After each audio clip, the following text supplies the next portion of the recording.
Uma mulher indígena que decide, por meio da autoimagem, da autorrepresentação, cuidar de si e do seu povo, exerce o poder da representatividade e do que deseja mostrar. A agência das mulheres indígenas é demonstrada pelo novo papel de interlocução estabelecido na atual conjuntura, que as evidenciam mais como agentes históricas. A meditação para a espiritualidade, a consciência das representações, a escrita de diários e cartas, a produção de imagens são formas de cuidar de si. O papel de interlocução que mulheres indígenas adquirem quando são convidadas para um projeto cultural como cineasta e artista, um festival de cinema, um debate e até mesmo artigos como esse, que afirmam esse lugar de liderança e agência promovido pelo uso da câmera. Bari, uma autora de estudos decoloniais, concebe representação como um termo com múltiplas e às vezes confusas conotações. Ao significar presença, reprodução, semelhança, formação de uma ideia na mente ou até mesmo presença por representação no sentido político de falar por, o termo está no centro de muitos debates da teoria pós-colonial e eufeminista. Sendo assim, as mulheres indígenas cineastas falam por outras mulheres indígenas e pelas mulheres de suas etnias. O fato é que não há homogeneidade, pois trata-se de várias etnias, contextos sociais e trajetórias de mulheres indígenas distintas, nuances coloniais que já não possuem esses espaços de fala desde o contato, realizado sobretudo entre homens brancos com homens indígenas. Essa representação específica não se aplica a uma cultura inteira ou às mulheres indígenas, mas tais espaços precisam existir. Pensar junto, fazer junto são aspectos indissociáveis das cosmologias étnicas. Pensar junto e fazer junto é também uma das características das linguagens cinematográficas, pois até mesmo o cinema hegemônico é uma realização coletiva, ainda que muitas de suas produções sejam centradas em uma autoria individual. No caso dos cinemas indígenas, plural como a diversidade de povos, a questão da autoria é tensionada. Como lidar com a autoria de uma individualidade coletiva dentro do cinema? Uma das ferramentas para investigar a participação das mulheres indígenas no audiovisual brasileiro contemporâneo é compreender a correlação entre o universo comunitário e aquele exterior a ele, nos quais se interrelacionam o bem comum e as demandas individuais, aproximando-se nesse sentido do slogan feminista "o pessoal é político". Temas privados aparecem para elas interrelacionados a problemas de ordem pública. Essa é uma citação da Angela Sack, que tem um livro que está em PDF, que chama Gênero e os Povos Indígenas. A Angela Sack trabalhou muito tempo com a FUNAI e foi uma das precursoras, junto com a Rita Segato, como pensamento das leis, inclusive da Lei Maria da Penha, as leis que asseguram a segurança física e emocional e saúde de mulheres indígenas no Brasil. De acordo com Sack e Grim Hall, que são autores do livro, é a partir dessa perspectiva que se compreende a dinâmica da mobilidade indígena como articuladora de redes de parentesco, fluxo de bens e pessoas situadas entre comunidades e cidades. Deste modo, há uma correlação entre modos de vida distintos, comunitário, citadino e os valores tradicionais e o da modernidade. O número reduzido de mulheres realizadoras parece indicar uma possível dificuldade das mulheres indígenas, bem como mulheres negras e brancas, cada qual com seu recorte social, ao se apropriarem de uma atividade artística, para além daquelas destinadas às suas dinâmicas tradicionais. Tendo em vista que, ao ser designada para tal realização, agrega-se também a elas um status político e social na relação de convívio da aldeia, Terence Tanner, no caso específico das mulheres indígenas, por meio do empoderamento étnico e de gênero através das mídias audiovisuais. Portanto, usar a câmera é portar uma forma de poder, é adquirir, como afirma Tanner, um espaço social e político. Oscar Saez, que é um antropólogo que pensa muito a individualidade do sujeito histórico indígena, que é da UFSC, ele diz que ao pesquisar a autobiografia e o sujeito histórico indígena, questiona que nunca o indígena brasileiro decidiu-se ou foi solicitado a relatar sua vida, e não o mito ou a história do seu povo, que é muito comum até no cinema indígena, categorizando mais uma vez. Então a gente acha que fazer cinema indígena também está dentro de um recorte que tem que ser uma coisa, ou um ritual, ou uma coisa que seja estereotipada dentro do que a gente construiu imageticamente e hegemonicamente sobre a alteridade indígena. A preocupação com a autoria, é uma preocupação não indígena, já que as práticas coletivas são presentes nos extracampos das imagens. Nesse sentido, essa produção vem a tensionar esses espaços de produção da imagem. A produção indígena é tão diversa quanto seus povos, línguas e tradições específicas. Tentar encontrar uma homogeneidade a essa produção e inseri-la em formatos estéticos teóricos, classificando-o como cinema indígena, é impensável e até mesmo uma ilusão. Deste modo, Comolli afirma que o que o cinema nos mostra é o mundo como olhar. Clarissa Varenga afirma, de acordo com Comolli, a partir da devolução do olhar, aquele que filma é também ele posto em cena. A auto-mise-en-scène seria, portanto, aquilo que permite o sujeito filmado colocar-se como sujeito da cena, colocando em cena em contrapartida aquele que filma. Então é justamente essa tensão, principalmente nesses filmes que a gente vê sobre indígenas ou sobre cineastas indígenas, assim, que na maioria das vezes esses filmes dizem muito mais sobre quem filma também e como é o olhar dessa pessoa quem filma do que a própria pessoa ou o povo que está ali sendo representado, né? A câmera, mesmo que seja de um telefone celular, pode ser uma arma poderosa nessa disputa de alteridades, o recurso cada vez mais necessário aos povos indígenas para lutar e resistir. O uso da câmera pelas populações indígenas é também um meio para difundir a diversidade cultural, para a própria etnogênese, na importância da manutenção das tradições e do vídeo como grande aliado nesse processo. Caiubi, né? Caiubi, bem como para o controle sobre a autoimagem atrelado ao combate às imagens estereotipadas que foram e são construídas por não indígenas. Nesse sentido, a cineasta Mbiá-Guarani Patrícia Ferreira revela o motivo que a levou a usar a câmera e a ser cineasta. Aí que abre aspas, uma fala da Pátria. Para pensar e refletir sobre a nossa própria história e assim quebrar um pouco aquelas coisas ruins que a gente escuta por aí das pessoas ignorantes que falam com seus comentários ou críticas preconceituosas quando a questão é indígena. Uma ideia de que a maioria dos não indígenas tem sobre nós é que o índio é uma coisa só, compartilhando a mesma cultura, as mesmas crenças, a mesma língua, enfim. E aí vem essas frases mais famosas, ainda são e os que não são mais, né? Índios, né? Muita terra para pouco índio, índio verdadeiro, o índio sem roupa, na selva, em plena harmonia com a natureza, o índio autêntico, é o índio de papel da Carta do Caminha. Essa imagem foi congelada na cabeça dessas pessoas. E quando o índio não se enquadra nessa imagem, quando aquele índio que está hoje no meio da cidade, seja para estudar, trabalhar, reivindicar os direitos, ou simplesmente sair da aldeia para comprar as suas necessidades, provoca estranhamento. Aí logo vem essa, este aí já não é mais tão índio, já está civilizado. Muitos políticos, para impedir a demarcação das terras ou simplesmente violar os direitos indígenas, usam esse argumento preconceituoso. Esses aí não são mais índios, já estão usando roupas, óculos, relógios, computador, telefone, televisão, etc. Os ex-índios, né? Complementa a fala da Patrícia e a concepção de Bari com a de Lasmar, quando afirma que o nativo sul-americano foi transfigurado numa categoria genérica vazia, sem existência histórica, sujeita à investida de representações equivocadas e estereotipadas. Há uma continuidade dessas representações que percebem as mulheres indígenas como pessoas carentes, necessitadas de assistência, sem opções e agências próprias. Exercemos nosso olhar positivo, a qual Bell Hooks se refere, o olhar que resiste a essas imagens tão depreciativas da mulher em extremos, ora fetichizada, ora hipersexualizada, ora casta submissa. Que a construção das mulheres indígenas pelo aparato histórico e principalmente não só pela colonização, mas pelos jesuítas, principalmente aqui no sul, né? Isso é uma coisa muito que Patrícia foi que levou ela a fazer cinema, assim. É que a construção imagética dessas mulheres indígenas pelos jesuítas foi uma coisa muito violenta, não tem outra palavra assim para se enquadrar. Tanto que em São Miguel das Missões, né, que é um dos 7 povos das Missões, existia Cotiguaçu, que é a Casa das Mulheres.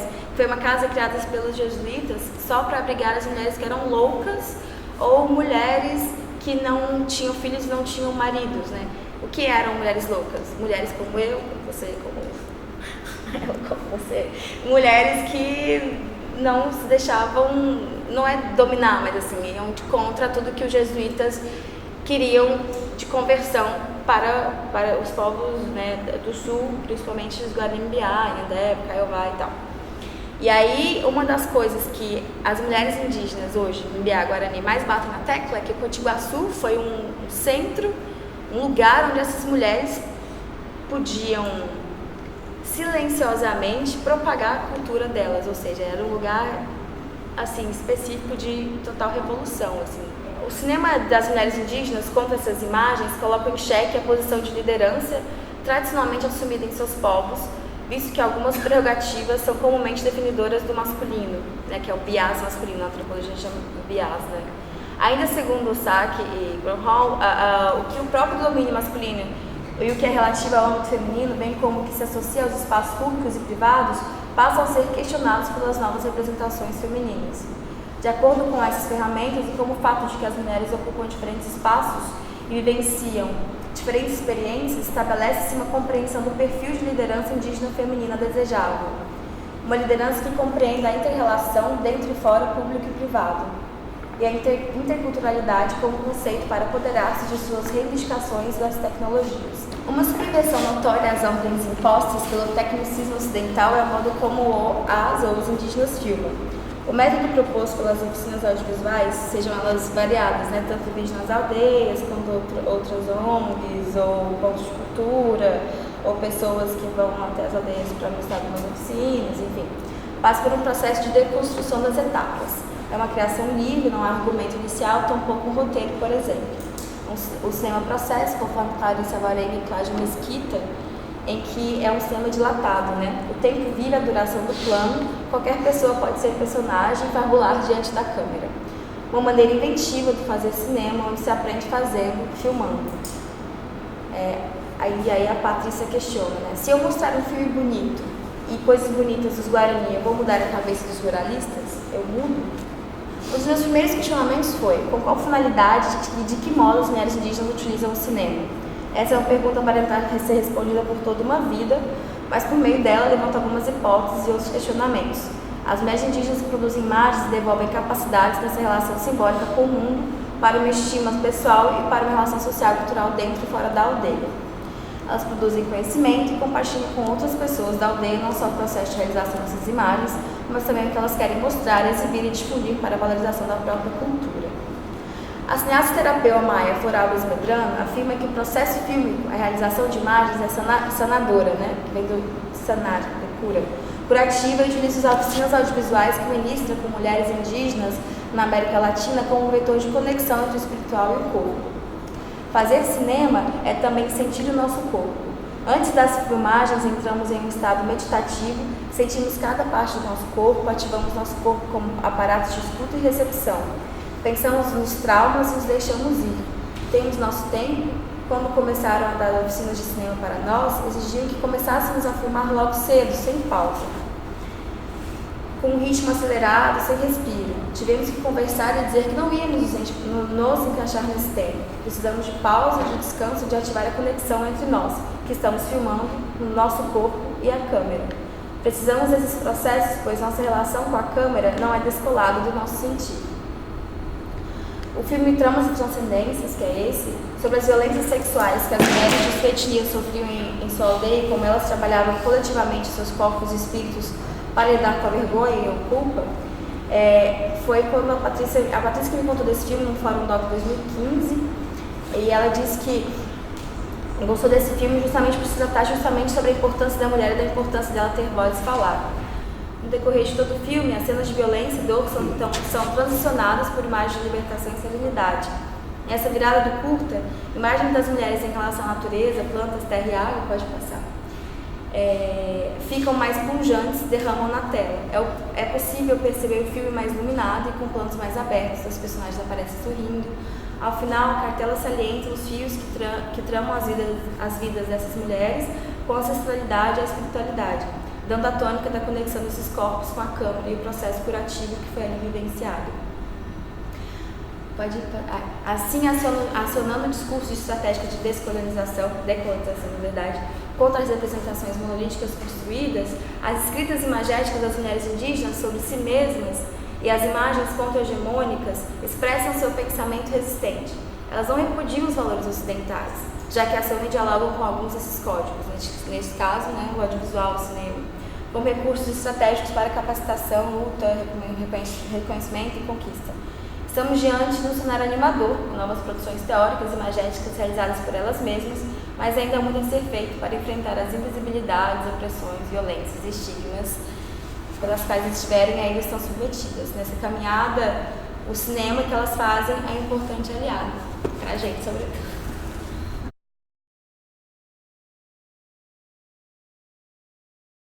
O Ex-Pajé é um filme que narra um pouco a história de um personagem, Suruí Paetê, né, que são indígenas que vivem ali em Rondônia, é uma terra indígena entre Rondônia e Mato Grosso.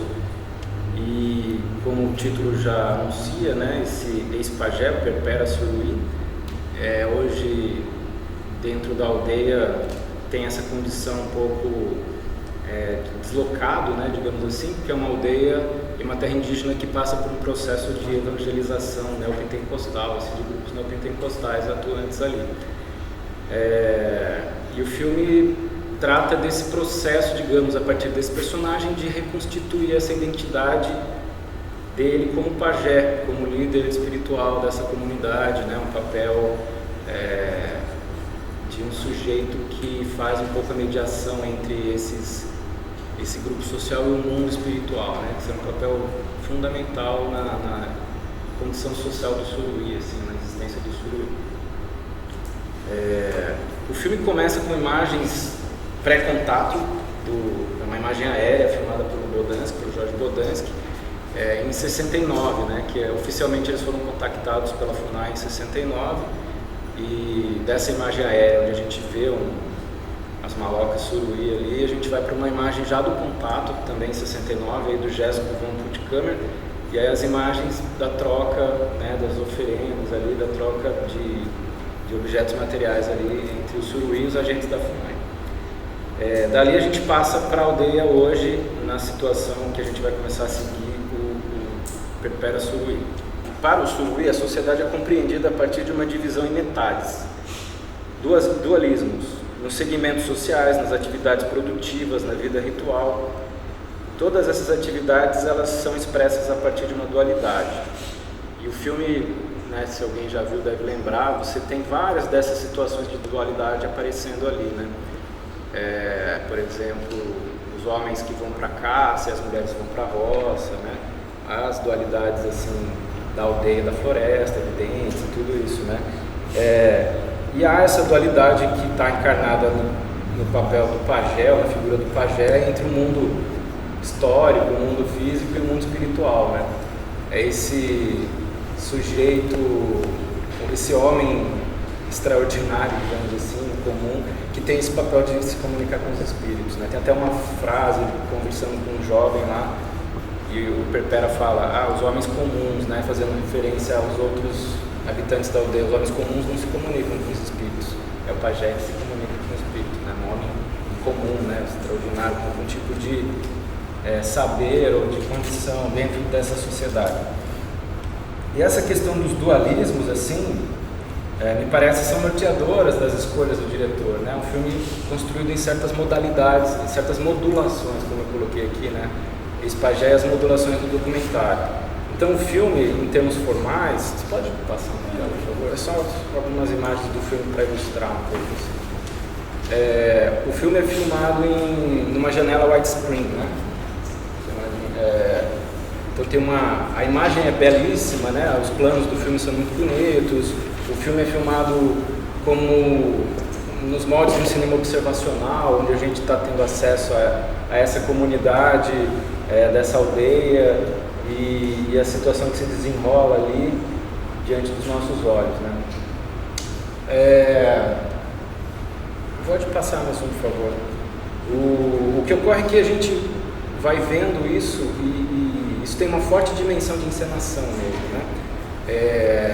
Esse filme é construído com estratégias de encenação. Esses personagens encenando sua própria vida, sua própria história, né? Certamente situações narradas por eles, para o diretor, para a equipe, né? E reencenadas para o filme. Então tem uma série de estratégias típicas de filmes narrativos, né? Tem uma estrutura narrativa, por exemplo, situações de roteiro mesmo, assim, sabe? Onde você tem uma situação de promessa que futuramente vai trazer uma colheita, né? Digamos assim, como roteiristas gostam de dizer. Então a gente vai vendo no filme pequenas coisas que vão sendo plantadas que futuramente você vai colher adiante, né? Então isso tudo é uma estrutura elaborada, né? Previamente elaborada, que me parece não é somente o resultado de muitas horas de filmagem e trabalho de montagem, né? É exatamente um trabalho de roteirização mesmo, claro, a partir de uma relação de aproximação, de comprometimento com esses sujeitos, né, que estão sendo representados ali. Né? Tem todo esse controle, que é uma operação que vem do roteiro, que o diretor opera ali, né, desse documentário narrativo, digamos assim. E há o personagem, né, o Pepera, que está se interpretando, né, nisso que eu chamei, digamos aqui, assim, de uma condição de autoficção, né. Ele não é o diretor do filme, ele não é aquele que, então, se propôs vou narrar aqui a minha própria história e tal. Foi colocado nessa condição, convidado a isso, mas certamente é uma condição que também o convida a interpretar o papel que mais lhe interessa, né? De reassumir o papel de pajé, né? O filme permite a ele reassumir uma posição de protagonismo e interpretar um papel que a ele deve ser o papel mais interessante da vida, né?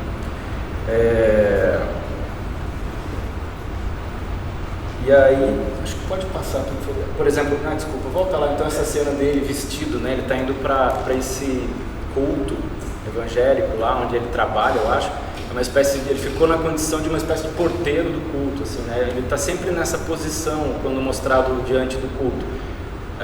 Então ele veste roupas que visivelmente são maiores do que ele, né? Uma coisa assim de um deslocamento, como eu falei, de um desconforto, né? As roupas são maiores. Aí passa, por favor. Aí quando ele senta sempre na porta da igreja, né? Ele só entra para abrir e tal, e quando tudo está acontecendo ele fica nesse lugar entre o externo e o interno, né? Passa lá, por favor. Então ele está nesse lugar onde ele está sempre olhando assim para esse lugar aberto que é o mundo natural, que é o mundo metafísico talvez com o qual ele tem uma relação, né? E essas cenas se sucedem e vão mudando, né? Conforme a narrativa avança nesse arco, essa relação, ele vai olhando as abelhas nas flores e essa relação vai ganhando uma dimensão mais assim sensorial, né, e aí extra-diegética, e isso vai levar o filme para um clímax que a gente vai ver essa ceninha, digamos, que é o clímax da situação. Esses personagens, pode passar, por favor. Assim também, como a fotografia é toda elaborada, né, sempre que ele é filmado no templo, o templo é escuro e ele está enquadrado diante desse lugar assim que se abre para ele, que é, digamos, o lugar da relação com esse mundo espiritual, né, com o mundo onde ser pajé faz sentido, né? Pode passar, por favor. Tem uma coisa interessante no filme, que é a maneira como as imagens são inseridas, as imagens técnicas, né? As imagens históricas do Suruí são inseridas, né? Além dessas imagens cinematográficas do início do filme, aparecem algumas fotografias em alguns momentos da narrativa como que a disparar ao fazer certas viradas no filme para que o filme avance. Tem uma cena interessante que um sobrinho dele chega e traz um trabalho, chegou alguma coisa para você pelo correio aqui, chega uma tese de doutorado, né, um trabalho volumoso assim. Aí ele, vamos ver, aí eles começam a ver, mas está escrito em francês, não dá para entender. Aí ele vai buscar um livro da Betty Minglin. A Betty teve uma longa relação com o Suruí, publicou trabalhos sobre o Suruí, né? O primeiro livro dela é uma versão em livro da sua tese, publicado em 85, livro de 84, que é Nós, o Suruí, né? Se eu não me engano. E ele vai buscar esse livro. E é nesse livro da Betty Minglin que ele vai encontrar as fotografias, porque ele fala para o sobrinho, não, mas os caras escrevem tudo isso aqui e não tem nenhuma... O sobrinho pergunta, não tinha foto sua, não? Aí ele fala, não, eu tenho foto minha, mas eles não usaram, né? Alguma coisa assim. Aí ele vai buscar o livro da Betty Minglin, né? Eu acho que são dispositivos, artifícios que o roteiro usa justamente para fazer essa relação com essa longa aproximação com esse grupo, né? Da antropologia brasileira comprometida com essa causa, né, e isso tudo. Aí ele traz esse livro onde tem as fotos, né, e ele traz fotos. Esse é ele, jovem, né, jovem pajé, e aí as fotos vão marcando momentos de virada no filme e nos personagens, né. Pode passar de novo, por favor? Aí ele mostrando para o sobrinho, né, e o sobrinho vai se interessando também por essa história, né. Mas como é que era ser pajé, como é que era fazer isso, como é que era fazer aquilo. As imagens técnicas que preservaram aquele momento do passado, de décadas atrás, registraram aquilo, hoje são retomadas nesse filme como deflagradores de um processo de mudança dentro do filme, né, dentro dessa diegese construída aqui do filme. E aí tem então esses personagens. Na cena, na imagem anterior, a gente está vendo um sobrinho mais velho, né, que é esse que dirige, que vai para a cidade, que volta, que traz coisas para ele. Aí na próxima, por favor, esse menininho que ele chama de caciquinho, né, deve ser o líder, o filho do líder, né, político ali e tal, do cacique, e que também no filme vai começando a se aproximar do Perpera e vai observando o Perpera e se interessando por aquele conhecimento que ele detém, pelo conhecimento tradicional. Aqui ele está ensinando o menino a flechar, né? E o filme vai lidando com essas dimensões da vida cotidiana deles hoje, né? O filme mostra a inserção da tecnologia, claro, né? Os jovens têm moto, eles têm máquinas para cortar grama, enfim, tem um monte de coisas. As crianças pequenas usam celulares, estão inseridas e distraídas com a tecnologia como qualquer criança da cidade, né? E não é esse o problema, né? A questão é outra, é da ordem mesmo desse mundo, da questão da cultura propriamente, né? O que faz deles serem Suruí Paetê, né? Não é o fato de ter ou não celular, mas seria essa ligação com a natureza, né? Ou essa ligação com esse mundo metafísico, mais espiritual, né? Então, pode passar, por favor. Essa é outra personagem que é uma matriarca de uma família, não sei dizer exatamente se ela é irmã do Perpera, não lembro agora, mas são personagens que estão então nessas situações e que vão mudando também no decorrer do filme, né? Então os sobrinhos vão ficando cada vez mais interessados por ele, pela história dele, e essa personagem, ela foi picada por uma cobra, né? E esse é o evento que deflagra a necessidade de chamar o pajé de volta, porque quando vai para o culto, é aquela coisa de rezar para Deus e ver o que faz, né?